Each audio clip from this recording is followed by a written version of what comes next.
Hola, me da mucho gusto estar con ustedes aquí en el primer seminario regional de Ciencias de la Naturaleza, Innovación en Laboratorio, Robótica y Proyectos Educativos hasta la República Dominicana. Muchísimas gracias por la invitación. El día de hoy vengo a compartir algunas reflexiones acerca de la educación STEM y su relación con los objetivos de desarrollo sostenible. Yo soy Carmen del Pilar Suárez Rodríguez y soy profesora investigadora en la Universidad Autónoma de San Luis Potosí, específicamente en la Escuela Coordinación Académica Región Huasteca Sur. Muchas gracias por la invitación. Miren, pues yo soy del estado mexicano de San Luis Potosí. Este es un estado que se encuentra justamente en el centro de nuestro país. Estamos alrededor de 400 kilómetros al norte de la Ciudad de México y es un estado grande y sobre todo es un estado que tiene diferentes características. En una parte, que es esta parte que le llamamos nosotros el altiplano, en esta región, pues es una zona semidesértica, es muy caluroso por el día y muy fresco por la noche y casi se mantiene pues esta temperatura, digamos, estable durante todo el año. Tenemos la zona centro, la zona media y lo que está en verde se llama la zona huasteca. Eh, y tenemos pues todo lo contrario en esta región de México, que es, digamos, un clima tropical húmedo, es prácticamente una selva y se tienen condiciones tan diversas. Bueno, pues en este estado, la Universidad Autónoma de San Luis Potosí abrió sus puertas primero como un colegio pontificio, como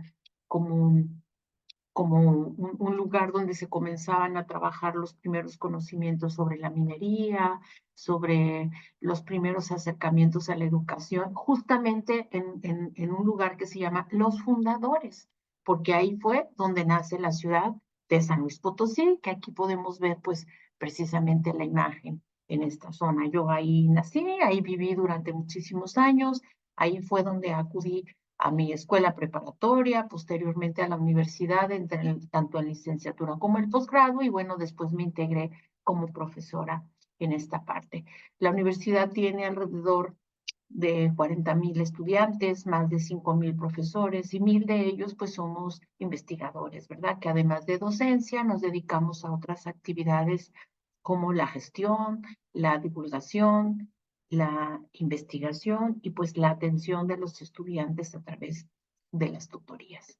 La universidad pues tiene más de 105 carreras, más de 100 posgrados, y pues ha sido una de las primeras universidades de México, somos la primera universidad autónoma de México y tiene un prestigio y pues una responsabilidad muy importante. Entonces, no solamente se empezaron a dar clases en el estado, en la capital del estado, porque pues los jóvenes tenían que desplazarse desde las zonas rurales a estudiar a la universidad y pues esto dificultaba que personas que no tenían muchos recursos económicos tuvieran acceso a la educación superior, ¿verdad? Estamos hablando ya de hace algunas décadas antes de que hubiera pues otras universidades. Pero aún así se va creciendo la universidad, se abren algunos campus en la zona media, se abre uno en la zona huasteca hace ya un poco más de 35 años, pero hace 12 años se desea llegar a una zona que es donde está esta estrellita que tenemos aquí abajo, que es justamente donde se encuentra la Coordinación Académica Región Huasteca Sur, y se desea abrir un campus aquí para poder, pues, ofrecer otras oportunidades a los jóvenes de la región, pero no solamente de estudio, sino oportunidades para que la universidad, a través de las investigaciones que se realizan, pues, por los profesores y estos cuerpos académicos que se van gestando al interior, pues, puedan atenderse las necesidades y ofrecer otras oportunidades de crecimiento, y no solamente económico, sino también en otras esferas de la vida social y de la vida general para la comunidad, ¿verdad? Entonces, hace 12 años yo llego a esta región y miren, créanme que me cambia la vida, me cambió la forma de ver la instrucción. Yo estaba acostumbrada pues a trabajar en una escuela muy grande con estudiantes donde muchos presentan un examen de admisión y se seleccionan solamente pues los mejores lugares. Entonces el nivel académico, por ejemplo, ahí era distinto al que tuvimos en la región, donde los estudiantes no tenían pues niveles de conocimientos tan profundos y pues muchos de ellos provenían de escuelas rurales, o de hecho en su totalidad, y estas escuelas rurales pues no necesariamente tienen un buen nivel académico, ¿no? Y entonces llega a la universidad con todo este panorama, con la manera de que se han identificado ya ciertos problemas regionales, los cuales se trataron de atender desde las carreras que se abrieron aquí. Por ejemplo, se había identificado ya que había un alto índice de mortalidad materna y entonces se abre la carrera de enfermería con orientación en obstetricia. Se deseaba identificar, pues, las necesidades de ofrecer eh, al campo opciones para agregarles un valor a los productos que ahí se producían, entonces se abrió la carrera de ingeniería agroindustrial. También, pues, se esperaba que con la llegada de la universidad, pues, se crearan otros emprendimientos e iniciativas y pues se iba a requerir gente que ayudara a estos procesos, entonces se abrió la carrera de contador público. Y la carrera en la cual yo trabajo es la carrera de ingeniería mecánica eléctrica. Y en esta carrera, pues no es propiamente que aquella industria, porque en realidad no es así, no hay de hecho una industria en la región, la gente se dedica fundamentalmente al comercio, compran mercancías en otros lados y vienen y se distribuyen y de localidades cercanas, pues aquí vienen a comprar. Entonces, más o menos es a lo que se dedica la gente. Muchas de las personas llegan aquí a través del turismo, porque pues ustedes pueden ver aquí en estas imágenes que nosotros tenemos espacios naturales muy impresionantes, hay cascadas, ríos, rutas para hacer ecoturismo, etcétera. Entonces se sobrevive del comercio y del turismo. Pero existe a nivel nacional una necesidad de tener científicos, tecnólogos, ingenieros y específicamente en el área de la ingeniería mecánica eléctrica. Y entonces se abrió esa carrera aquí en el campus, ¿verdad? Para poder ofrecer una ingeniería, una carrera que diera atención a estas necesidades a nivel nacional. Obviamente nuestros egresados de esta carrera no esperemos que se queden a vivir aquí, sino que van a migrar a otros estados a trabajar en fábricas y en otras iniciativas y pues esperemos que eventualmente puedan llegar a la localidad a traer nuevas ideas y a presentar otras opciones para poder generar un crecimiento, ¿no? Por ejemplo, el desarrollo de maquinaria, el desarrollo de ciertas situaciones. Entonces, miren, este es el escenario, se hace un análisis, llega a la universidad en esta región y entonces se comienza a pensar precisamente en los problemas que nosotros tenemos como sociedad y cómo es que desde la universidad pues podemos colaborar y contribuir a mejorar estas condiciones de vida de la gente, ¿verdad? Entonces, justamente en este marco vamos a platicar un poquito acerca de lo que es la educación STEM, cómo se relaciona con estos objetivos de desarrollo sostenible de la Agenda 2030 y sobre todo qué tipo de proyectos podemos hacer los profesores para mejorar estos indicadores que tenemos, ¿verdad? Entonces, por eso quise iniciar esta charla con esta reflexión. Entonces, miren, cuando uno llega a un lugar o cuando vivimos en una cierta zona, pues identificamos problemas, como los que yo acabo de mencionar ahora, que fue lo que hizo pues la universidad para poder aperturar el campus en esta región. Y los individuos pues pensamos desde nuestro contexto cercano, ¿qué es un problema para mí? ¿Y de qué manera yo lo puedo resolver? Normalmente aquí yo hice una encuesta a muchos profesores, la hemos hecho alrededor de 2.500 maestros y ellos mencionan pues de manera personal, ahí comenzaron a poner palabras claves y pues la mayoría dice que se refieren a problemas de inseguridad, que tenemos problemas por el medio ambiente. En esta región, por ejemplo, pues se piensa que tenemos problemas de pobreza extrema, problemas de inclusión, de género, etcétera. Entonces, cuando uno empieza a ver obviamente no aquí están la totalidad de las respuestas que han ido dando los profesores, pero sí es un buen ejemplo. Entonces tenemos la visión o la percepción que tenemos los individuos acerca de qué necesitamos atender en nuestras vidas o en nuestras localidades para poder resolver un problema. Y estos problemas que nosotros vamos identificando desde lo individual, se han ido atendiendo con el tiempo, pero no por los miembros de la sociedad, sino ya a manera de gobierno, o sea, a manera colectiva, digamos. Entonces, existe la preocupación de los gobiernos para poder identificar cuáles son estos problemas que se nos presentan como sociedad y cómo es que nosotros los podemos atender. Entonces, lo que uno tiene por hacer en el día, por ejemplo, pues lo anotamos en nuestra agenda.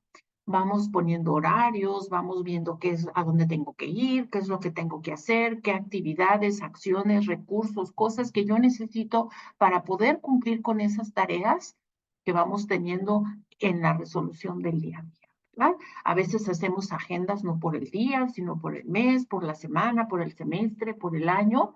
Y bueno, los gobiernos a través de la UNESCO han decidido crear esta agenda que básicamente empezó del 2020 hasta el 2030 y así ha habido otras anteriores.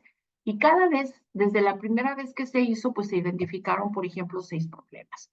Se hicieron en la agenda, se propusieron qué había que hacer, la gente pues empezó a trabajar con esas y se ha visto que ha habido avanzando o no. Y se han identificado, de hecho, se han hecho reorganizaciones de cómo han estado estructurados estos problemas, cuáles son urgentes de atender, han incluido unos problemas adentro de otros. Y finalmente, en este último programa que nosotros tenemos aquí en esta última agenda, se han identificado 17 problemas prioritarios de la humanidad.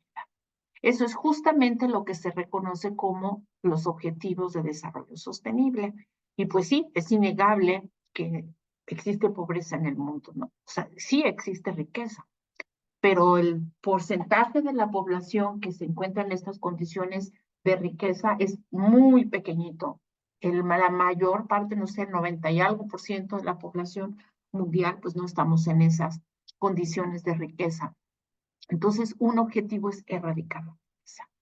El otro es el hambre cero, la salud y el bienestar, educación de calidad, igualdad de género, agua limpia y saneamiento, energía asequible y etcétera. Entonces, de esos problemas que veíamos local, cuando uno los empieza a observar y uno dice, ah, mira, hay un problema, por ejemplo, del género, ahí está el 5, igualdad de género. O sabes qué, no tenemos agua en la comunidad, o sabes qué, sí tengo, pero está contaminada, o sabes qué, no hay electrificación. Por ejemplo, aquí en esta zona donde yo vivo, pues hay comunidades rurales que todavía no hay luz, que no tenemos internet o que es muy mala la conectividad.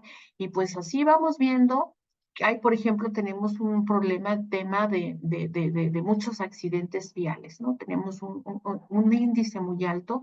Aquí nosotros vimos en esta imagen del pueblo que nosotros solo tenemos una calle. Y en esta callecita, pues la gente va con sus vehículos, caminos muy sinuosos, entonces la mayoría utiliza motocicletas, no se conduce de manera adecuada y tenemos un problema.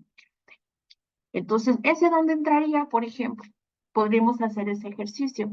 Ah, pues el problema, cuando uno revisa el punto, por ejemplo, la agenda, el hambre cero, salud y bienestar, cada uno de estos tenemos ciertas metas.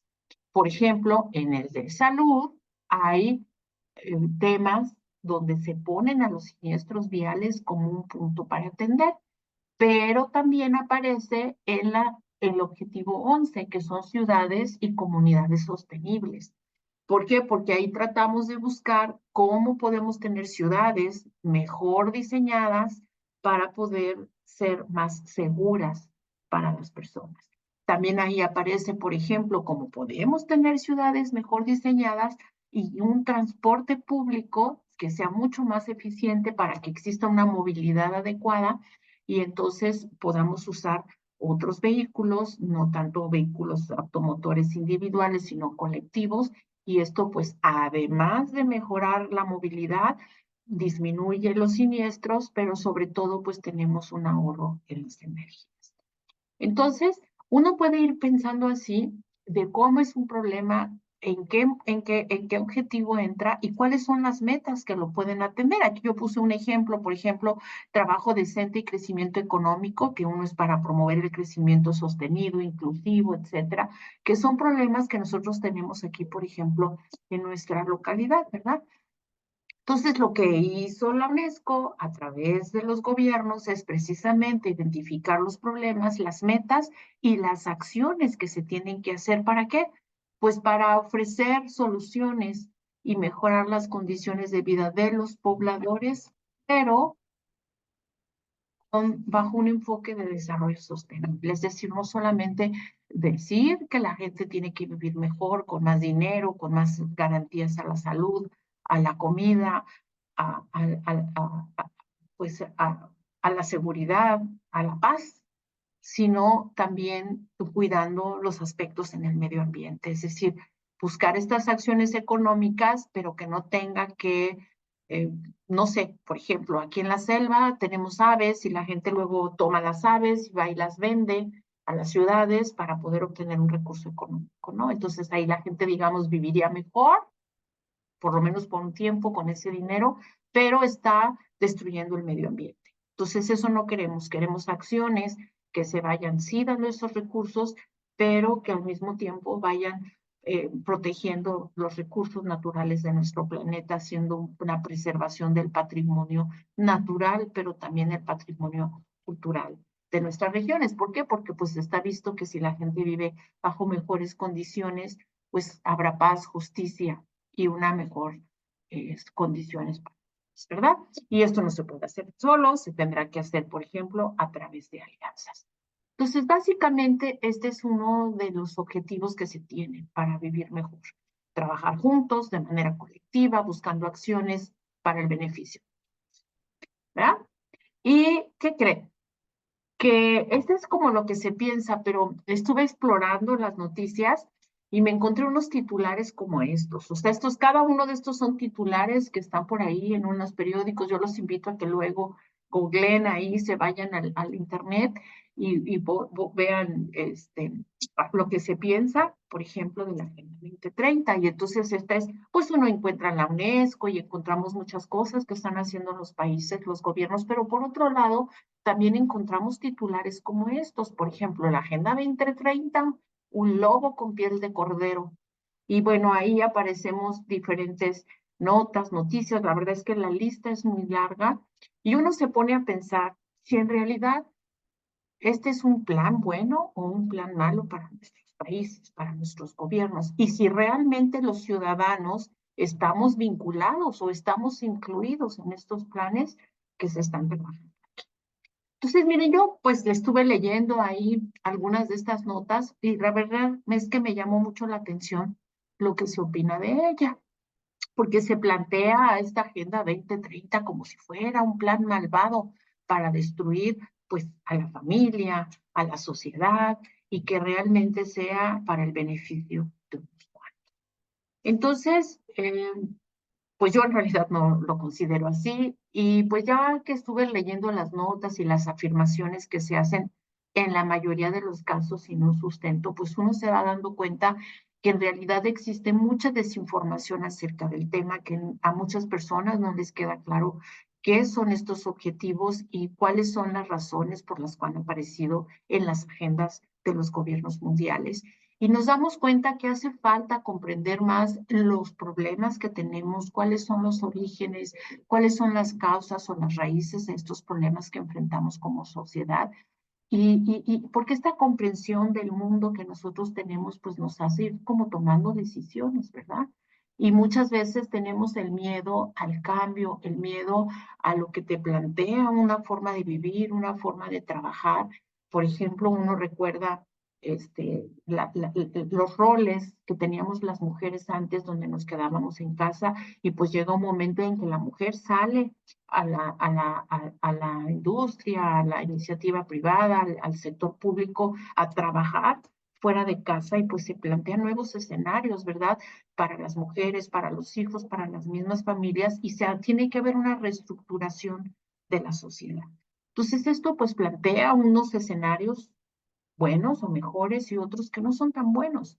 Y entonces el que no sepamos a veces hasta dónde vamos a llegar, que no sepamos pues medir las consecuencias de estos cambios y que vamos viendo que sí ha habido un cierto detrimento en algunos aspectos de la sociedad porque la mujer, digamos, ha cambiado de rol, pues, pero también tiene otros aspectos positivos, ¿verdad? Entonces, a veces cuando nosotros leemos planteamientos generales, pues como grupos, pues nos va dando, digamos, este miedo al cambio y sobre todo cuando encontramos un montón de información, por ejemplo, en las redes sociales y que hablan de teorías de la conspiración, de que estos son planes para ciertos objetivos, para destruir, no sé, a la familia o para promover ciertas prácticas o ciertas cosas, y entonces, pues vamos viendo que eso es lo que ocurre. O sea, hay gente, discusiones que están ocurriendo en este momento en las redes sociales, en los cafés, etcétera, para decir si la Agenda 2030 es buena o es mala.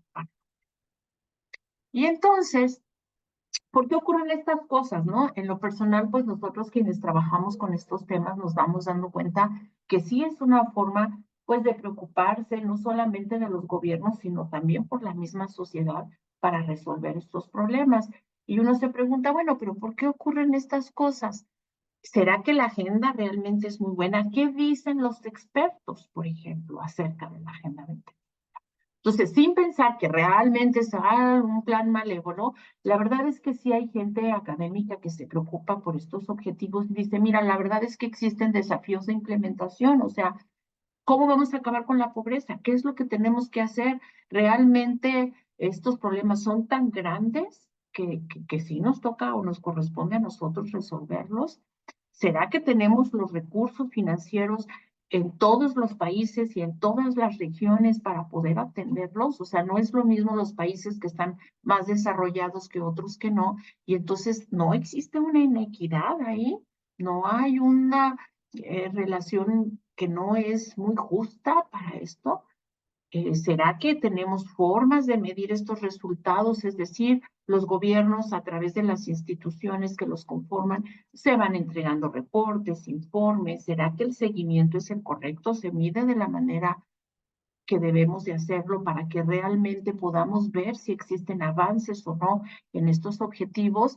¿Y será que, pues, los objetivos se pareciera ser que están como desarticulados? Tengo el objetivo del hambre y ese no se relaciona con la pobreza, o no se relaciona la pobreza con el acceso a la salud o el acceso a una educación de calidad. O sea, ¿cómo es esta interconexión y de qué manera están esas relaciones y hasta qué nivel de profundidad se plantean? Entonces, muchos académicos, pues justamente con el tiempo han hecho esas recomendaciones o estas observaciones acerca de que pues hay todavía trabajo que hacer para entender la complejidad de lo que representan este tipo de sistemas. Y sobre todo, se plantea que no es solamente o se cuestiona sobre la participación de la ciudadanía en estos planes o proyectos desde los gobiernos, ¿verdad? Es decir, cómo el gobierno toma una decisión y cómo la ciudadanía está involucrada en esa decisión, cuál es su nivel de participación, cuál es el nivel de acción para poder colaborar en la solución, porque si bien es cierto, los problemas son de la humanidad, pues individualmente nosotros estamos ahí inmersos. Y esto pues plantea muchos desafíos políticos, plantea pues muchas situaciones de cómo se deben de tomar las decisiones, cómo se debe de manejar la agenda, cuáles son la cantidad de recursos que se deben de poner a uno u otro y a quién la debe de ejercer, cómo se tienen que hacer estas discusiones. O sea, tenemos todavía pues mucha legislación que hacer, ¿verdad? Entonces, en resumen, tenemos problemas locales que se convierten en problemas globales de la humanidad. Una forma de resolverlos desde los gobiernos es proponer acciones para atenderlos a través de la Agenda 2030. Hay quienes piensan que no es bueno trabajar así para poder resolver los problemas. Los académicos, investigadores y gobiernos, pues se piensan pues que sí es una manera de resolverlo, de quizá existan otras, pero este es lo que hay. Y pues hay muchas situaciones por las cuales las personas podrían pensar que son malas y hay muchas cosas en las cuales pues la gente está en observancia para poder determinar qué es lo que ocurre. Y nosotros como académicos, pues le apostamos a la educación. Nosotros le apostamos a que todo el mundo puede mejorar a través de la educación, ¿no? Por eso nos dedicamos a eso, porque tenemos esa visión, pues claro. Y nos preguntamos sobre la relación que existe en la formación de los estudiantes con la educación que queremos precisamente para atender pues estos problemas y desafíos que tenemos en una sociedad cambiante, en una sociedad líquida donde todo se va transformando y donde estamos en un continuo cambio. Y entonces aquí es donde se ha propuesto que hay un enfoque, una visión de la enseñanza, de cómo podemos enseñar los contenidos curriculares y qué tipo de ciudadanos podemos formar y qué tipo o qué disciplinas son las que se tienen que enseñar para poder formar estos ciudadanos que atiendan a estas problemáticas, ¿no? Y la educación en ciencia, tecnología, ingeniería y matemáticas, o STEM, pues es una de las apuestas que se han tenido últimamente desde los finales de los años 90, precisamente para atender esta temática. Aunque también uno puede ver recientemente en los titulares que un premio Nobel de Economía, por ejemplo, hizo comentarios acerca de que no era muy buena idea estudiar carreras de ciencias. Y miren, en cascadita puede uno ver un noticiero, otro comentándose, estudiar carreras de STEM, de ciencia, tecnología, ingeniería y matemáticas, no es una buena idea. Hay que hacer alertas. Entonces empezó uno a ver titulares de las noticias también ahí, como advierte sobre lo que debe de ocurrir. Y entonces, cuando yo vi esta noticia y vi que empezó a aparecer en muchos lados, igual me metí a explorar, a leer, a ver, bueno, de dónde surgió este comentario, me fui a la fuente original, revisé la entrevista y empieza uno a ver que pues la gente hace interpretaciones de la información y de acuerdo pues a sus ideas pues va haciendo dirigiendo sus comentarios hacia un sentido y otro, y entonces, pero quienes no hacen este ejercicio, digamos, de reflexión, pues llegarán a pensar que no, que las carreras pues son malas, ¿no? Incluso había notas ahí en el periódico que afirmaban eso. Entonces, cuando uno ve estas notas como las de la Agenda 2030, que si son cosas del diablo, que hay notas que así lo decían, o que estas carreras son malas y entonces uno comienza a hacer asociaciones y cuando no se tiene un buen conocimiento de poder entender estos temas, de hacer una lectura profunda, de dedicarle tiempo y de reflexión, pues entonces uno puede ir construyendo ideas equivocadas de las cosas. Y pues eso ocurre lo mismo en salud. Vimos lo que ocurría con la introducción de la tecnología 5S de los celulares, de lo que pasó con las vacunas, de las ciertos tipos de alimentos, de algunas prácticas, de algunas carreras. Entonces, hay tanta información hoy día que necesitamos habilidades para poder entender los conceptos disciplinares de la química, de las matemáticas, de la física, pero también vincularlas con estos problemas sociales como los que nos presentan los ODS, pero también con la formación de los seres humanos, de cómo es que vamos evolucionando y vamos enfrentando estos tiempos nuevos.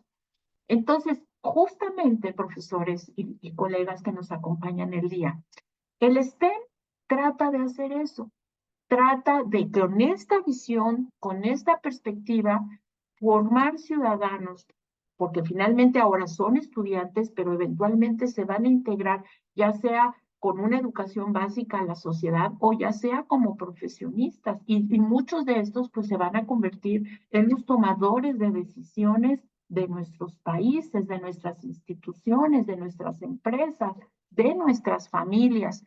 Y entonces necesitamos ciudadanos que tengan perspectivas, digamos, más amplias, que tengan habilidades y competencias con conocimientos profundos, sí, de las ciencias, de las técnicas, de las matemáticas de manera transversal, pero sobre todo que sean pensadores, que ofrezcan soluciones a los problemas de la vida y que estemos preparados para resolver estos desafíos a través del pensamiento crítico, de la creatividad, de la aplicación del conocimiento de manera práctica. Es decir, que cuando se vean estas notas que vemos por ahí, pues la gente vaya desarrollando, le vaya buscando, le vaya pensando. Entonces, queremos ciudadanos que no nada más sepan hacer problemas de física, de fin de capítulo, sino que vayan desarrollando estos conocimientos. Por eso es que el STEM se conoce como un enfoque, porque es una visión que se tiene hacia dónde.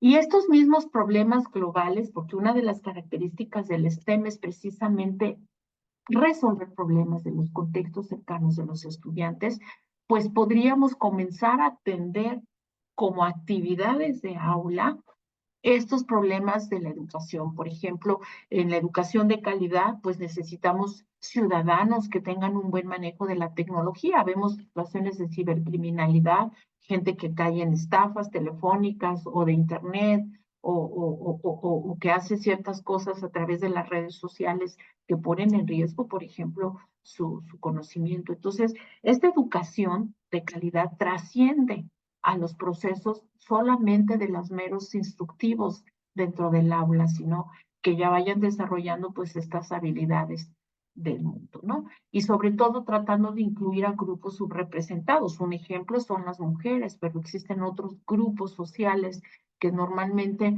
por ejemplo, normalmente uno puede ver los premios Nobel y puede ver ahí la línea de gente destacada que representan a lo mejor alguna etnia en particular. Normalmente los originarios de pueblos indígenas en México pues no tenían acceso a las carreras, digamos, de ingeniería, carreras bien remuneradas. Se mencionaba, si acaso habría que, aunque sea estudios para maestro, como si fueran profesiones de buen prestigio, de mal prestigio, y no tanto se fijan en el beneficio a sí mismos y a la sociedad. Entonces, pues había carreras para ciertos grupos, para ciertas cosas, y lo que queremos pues es ofrecer oportunidades más igualitarias para todos, ¿verdad? Y lo mismo va ocurriendo con cada uno de estos temas que mencionamos hace un momento y que los podemos ir resolviendo desde la escuela. Por ejemplo, nosotros en la universidad vamos creando propuestas, vamos creando proyectos y estos proyectos pues pueden convertirse en productos que vayan transformando la localidad. Por ejemplo, aquí imagínate, nosotros construimos una máquina que es patentada, que se puede poner una empresa pequeña, a lo mejor muebles para fabricación, y entonces ya tenemos una industria, a lo mejor con materiales de desecho que podamos irlos construyendo, y entonces vamos haciendo movilidad de las economías mientras estamos creando una industria innovadora, desarrollando la infraestructura, y todo esto a partir, digamos, de los proyectos que nosotros vamos teniendo, ¿verdad? Entonces, pues este recorrido rápido de cada uno de los objetivos, pues debemos de reflexionar acerca de lo que hacemos. Y especialmente, ¿por qué? Porque precisamente el STEM fomenta la curiosidad y la investigación, la diversidad y la inclusión, el aprendizaje experiencial, o sea, a través de actividades que vamos desarrollando y que vamos obteniendo productos que no necesariamente son máquinas. Un producto puede ser un ensayo, un producto puede ser una obra de arte, ¿no? Y que todos estos los vamos mezclando con la tecnología que vamos teniendo, que no necesariamente es a través de computadoras, sino que vamos a ir construyendo todos estos saberes y estas aplicando para hacer esta transformación del mundo.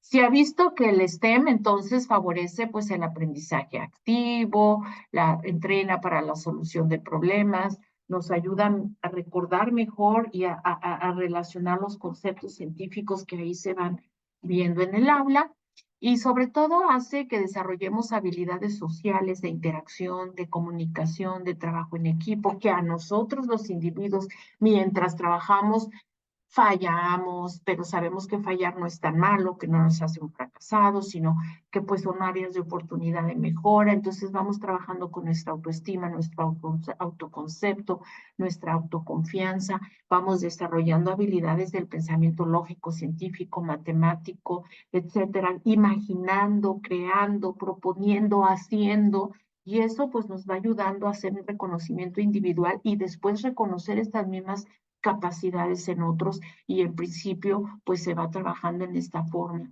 de obtener un mejor beneficio para la ciudadanía. Entonces, Aquí vamos viendo, por lo tanto, que las actividades en el aula las podemos realizar por 3 niveles: vocaciones científicas, que es despertar el interés de otros por estudiar este tipo de carreras, más que de servicios que vayan generando la tecnología y la ciencia para mejorar las condiciones de vida de la gente, y que se hagan de manera transversal, que los contenidos no se vayan haciendo, solo la clase de matemáticas es de matemáticas, sino que vayamos viendo cómo están entretejidos estos conceptos científicos en el currículum. Pero además, cómo esto que vamos nosotros aprendiendo lo vamos a usar para resolver los problemas de la sociedad, ¿verdad? Que vayamos viendo y todo esto se haga de una manera activa, con un aprendizaje que nos ayude pues, a mejorar eh, nuestras propias habilidades, pero también al resolver los problemas de otros, ¿no? Y miren, en el caso de la inclusión, por ejemplo, pues vamos viendo que aquí puse un ejemplo de algo de México, donde tenemos, no sé, aquí en este estado, 2.589 mujeres en STEM, pero nos faltarían, o sea, ya hay un avance, pero faltaría el doble para llegar al mismo nivel que los hombres, en cantidad. Y cuando uno ve los puestos, pues no son igualmente remunerados, y luego vemos en estados que son pues muy pobres, y que vamos viendo, pues ahí todavía tenemos temas que adelantar en el tema de equidad, ¿verdad? Y pues, ¿por qué? Porque el STEM también nos ayuda a disminuir, pues precisamente como el objetivo, por ejemplo, 5, estas brechas de desigualdad, de inclusión, de participación en la toma de decisiones, para que todas se rompa este techo de cristal, que puedes llegar, pero no llegar tan alto, por ejemplo. Entonces, eh, que vayamos teniendo estas opciones para generar estas oportunidades que se van haciendo, como mencionábamos hace rato en el aula, para ir generando empresas, iniciativas, productos, que entonces se puedan abrir espacios de regulación para todo el mundo, ¿no? Que todos vayamos creciendo de la misma manera. Que digo, esto es una de las cosas que tienen los detractores de los ODS, que dicen, pues sí, pero es que no hay acciones igualitarias para todos.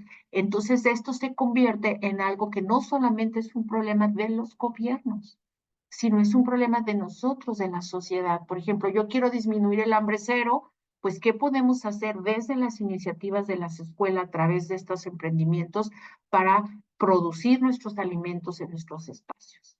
No es que le queramos quitar responsabilidad al gobierno, sino que más bien nosotros podamos ir tomando, digamos, nuestras propias responsabilidades y cuidar un poquito más de nosotros mismos, y pues al mismo tiempo ir viendo de qué manera podamos colaborar. Esta es una visión. Hay quienes opinan de manera contraria, pero yo creo que es como una buena oportunidad para que los productos que hagamos en el aula, para que la gente vaya pensando que sí tenemos que ir buscando pues estas opciones de crecimiento, ¿verdad?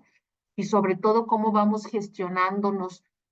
Como sociedad tenemos en México pues muchos problemas de violencia, por ejemplo, de inseguridad, de situaciones críticas económicas, pero pues también como colectivos debemos, digamos, de sanar de manera individual, pero pues también ayudar a otros, ¿verdad?